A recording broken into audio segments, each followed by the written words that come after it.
ಕರ್ನಾಟಕ ಬಂದ್ನ ಕಿಚ್ಚು ನಿಧಾನಕ್ಕೆ ಕಾವೇರ್ತಾ ಇದೆ. ಸದ್ಯ ಮೆಜೆಸ್ಟಿಕ್ ನಲ್ಲಿದ್ದೇನೆ.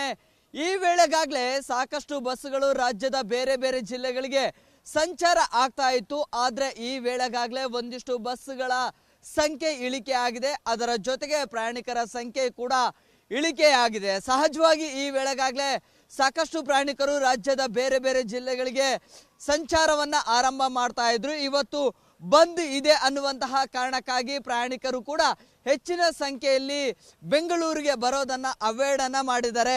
ಒಂದಿಷ್ಟು ದೃಶ್ಯಗಳನ್ನ ನಾನು ತೋರಿಸ್ತಾ ಹೋಗ್ತೇನೆ. ಸದ್ಯ KSRTCಯ ನಿಲ್ದಾಣ ಏನಿದೆ ಆ ಭಾಗದಲ್ಲಿದ್ದೇನೆ. ಈಗಾಗಲೇ ಸಾಕಷ್ಟು ಬಸ್ಸುಗಳು ಪ್ಲಾಟ್ಫಾರ್ಮ್ಗಳಿಗೆ ಬಂದು ನಿಲ್ತಾ ಇತ್ತು. ಆದರೆ ಬಸ್ಸುಗಳ ಸಂಖ್ಯೆ ಇಳಿಕೆ ಇದೆ. ಅದರಲ್ಲಿಯೂ ಕೂಡ ಇಲ್ಲಿಂದ ಹಾಸನ, ತುಮಕೂರು ಜೊತೆಗೆ ಧರ್ಮಸ್ಥಳ ಸೇರಿದಂತೆ ರಾಜ್ಯದ ಬೇರೆ ಬೇರೆ ಭಾಗಗಳಿಗೆ ಈ ಒಂದು ಪ್ಲಾಟ್ಫಾರಮ್ ಇಂದ ಬಸ್ಸುಗಳ ಸಂಚಾರ ಆಗ್ತಾ ಇತ್ತು. ಆದರೆ ಇವತ್ತು ಆ ಸಂಖ್ಯೆ ಕಡಿಮೆ ಇದೆ. ಕಂಪ್ಲೀಟ್ ಆಗಿ ಆಯಾ ಪ್ಲಾಟ್ಫಾರ್ಮ್ಗಳಲ್ಲಿ ಬಸ್ಸುಗಳ ಸಂಖ್ಯೆ ಹೆಚ್ಚಿರ್ತಾ ಇತ್ತು. ಕಂಪ್ಲೀಟ್ ಪ್ಲಾಟ್ಫಾರ್ಮ್ಗಳು ಕೂಡ ತುಂಬ್ತಾ ಇದ್ವು. ಆದರೆ ಬಹುತೇಕ ಖಾಲಿ ಅಂತ ಕಾಣಿಸ್ತಾ ಇದೆ. ಅದರ ಜೊತೆಗೆ ಬೆಳಿಗ್ಗೆನೆ ಒಂದಿಷ್ಟು ಪ್ರಯಾಣಿಕರು ಕೂಡ ಬಂದಿರುವಂತಹ ಕಾರಣಕ್ಕಾಗಿ ಮತ್ತೆ ನಾವು ಬೆಂಗಳೂರಿಗೆ ಹೋದ್ರೆ ಕನೆಕ್ಟಿವಿಟಿ ತೆಗೆದುಕೊಂಡು ಹೋಗೋದಕ್ಕೂ ಕೂಡ ಒಂದಿಷ್ಟು ವಾಹನಗಳ ಫೆಸಿಲಿಟೀಸ್ ಇರೋದಿಲ್ಲ ಅನ್ನುವಂತಹ ಕಾರಣಕ್ಕಾಗಿ ಬಹುತೇಕ ಪ್ರಯಾಣಿಕರು ಕೂಡ ಬೆಂಗಳೂರಿಗೆ ಬರೋದನ್ನ ಮತ್ತೆ ಮುಂದಕ್ಕೆ ಹಾಕೊಂಡಿದ್ದಾರೆ. ಸೊ ಹೀಗಾಗಿ ಬಹುತೇಕ ಪ್ರಯಾಣಿಕರ ಸಂಖ್ಯೆ ಕೂಡ ಇಳಿಕೆಯಾಗಿದೆ. ಅದರ ಜೊತೆಗೆ ಪಕ್ಕದಲ್ಲೇ BMTC ಇದೆ. ಅಲ್ಲಿಯೂ ಕೂಡ ಬಹುತೇಕ ಒಂದು ರೀತಿಯಲ್ಲಿ ಸಹಜ ಸ್ಥಿತಿಯಲ್ಲೇ ಇದೆ BMTC. ಆದರೆ KSRTC ಪ್ರಯಾಣಿಕರ ಸಂಖ್ಯೆಯಲ್ಲಿ ಬಹುತೇಕ ಇಳಿಕೆ ಕಂಡಿದೆ. ಬಸ್ಸುಗಳ ಸಂಖ್ಯೆ ಕೂಡ ಕಡಿಮೆ ಇದೆ. ಜೊತೆಗೆ ಬೆಳಿಗ್ಗೆಯಿಂದಲೂ ಕೂಡ KSRTCಯ ಒಂದಿಷ್ಟು ಬಸ್ಸುಗಳು ರಾಜ್ಯದ ಬೇರೆ ಬೇರೆ ಜಿಲ್ಲೆಗಳಿಗೆ ಪ್ರಯಾಣವನ್ನ ಮಾಡುತ್ತೆ. ಆದರೆ ಆ ಸಿಬ್ಬಂದಿಗಳು ಕೂಡ ಕರ್ತವ್ಯಕ್ಕೆ ಗೈರು ಹಾಕ್ತೀವಿ ಅನ್ನುವಂಥದ್ದನ್ನು ಹೇಳಿದ್ದಾರೆ. ಒಂದೊಮ್ಮೆ ಏನಾದರೂ ಗೈರು ಆದರೆ ಕಂಪ್ಲೀಟ್ ಆಗಿ KSRTC ಬಸ್ಸುಗಳ ಸಂಚಾರದಲ್ಲಿ ಕೂಡ ವ್ಯತ್ಯಯ ಉಂಟಾಗಲಿದೆ. ಆದರೆ ಸದ್ಯಕ್ಕೆ ಮಾತ್ರ KSRTC ಬಸ್ ನಿಲ್ದಾಣದ ಆವರಣದಲ್ಲಿ ಬಹುತೇಕ ಖಾಲಿಯಾಗಿದೆ.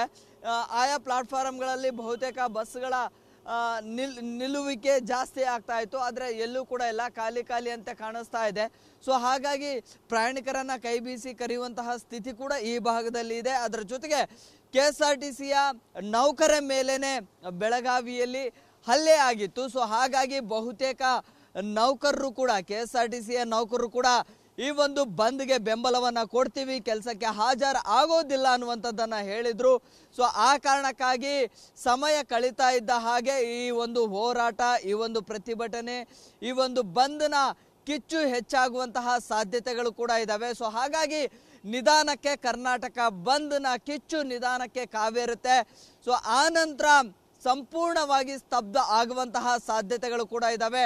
ಸದ್ಯಕ್ಕೆ KSRTC ಮೆಜೆಸ್ಟಿಕ್ನ ಬಸ್ ನಿಲ್ದಾಣ ಏನಿದೆ ಒಂದು ಹಂತಕ್ಕೆ ನಿಧಾನಕ್ಕೆ ಈ ಒಂದು ಬಂದ್ನ ಸ್ವರೂಪ ಹೆಚ್ಚಾಗ್ತಾ ಇದೆ. ಸಮಯ ಕಳೀತಾ ಇದ್ದ ಹಾಗೆ ಸಂಪೂರ್ಣ ಬಸ್ಸುಗಳ ಸ್ಥಗಿತ ಆಗುವಂತಹ ಸಾಧ್ಯತೆಗಳು ಕೂಡ ಇದ್ದಾವೆ.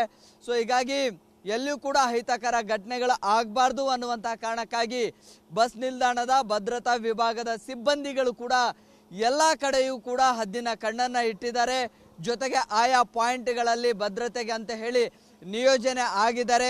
ಸೊ ಆ ಕಾರಣಕ್ಕಾಗಿ ಎಲ್ಲಿಯೂ ಕೂಡ ಯಾವುದೇ ಅಹಿತಕರ ಘಟನೆಗಳು ಆಗದಂತೆ ಎಲ್ಲ ರೀತಿಯ ಮುನ್ನೆಚ್ಚರಿಕಾ ಕ್ರಮಗಳನ್ನು ಕೂಡ ತೆಗೆದುಕೊಂಡಿದ್ದಾರೆ. ಜೊತೆಗೆ ಬಸ್ ಸಂಚಾರದಲ್ಲಿ ಕೂಡ ನಿಧಾನಕ್ಕೆ ವ್ಯತ್ಯಯ ಉಂಟಾಗುವಂತಹ ಸಾಧ್ಯತೆಗಳು ಇದಾವೆ. ಪ್ರಯಾಣಿಕರ ಸಂಖ್ಯೆಯು ಕೂಡ ಕಡಿಮೆ ಇದೆ. ಕ್ಯಾಮ್ರಾ ಪರ್ಸನ್ ನವೀನ್ ಜೊತೆ Prakash D Rampur, public TV, Bengaluru.